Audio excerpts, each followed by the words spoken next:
गाइजहरु आज मम्मीको यहाँ बालुको रहेछ यता अनि यता यहाँनेर खत्याएको छ बालु अनि यहाँ चाहिँ यस्तो खनिया छ यो बालु पुरै यो बालु खाने हो अनि यता खोज्दै हुनुहुन्छ यो दा बाटो अप्ठ्यारो छ के गाइजहरु हेर्नु त्यहाँ तल चाहिँ रोड छ यहाँ तल यता युद्ध गडल छ अनि यहाँ कोरै हिँडिरहेछ यहाँ कट्टो पाजिसकिया छ यहाँनेर हेर्नुस्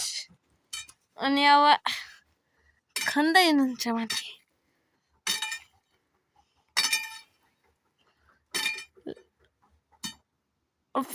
टोला नि छन् यता यता खन्ने छन् यहाँ माथि पुरै जङ्गल छ जङ्गलले यो घुप्प आउन सक्छ कहिलेकाहीँ अब ल ल भाइ यति नै गए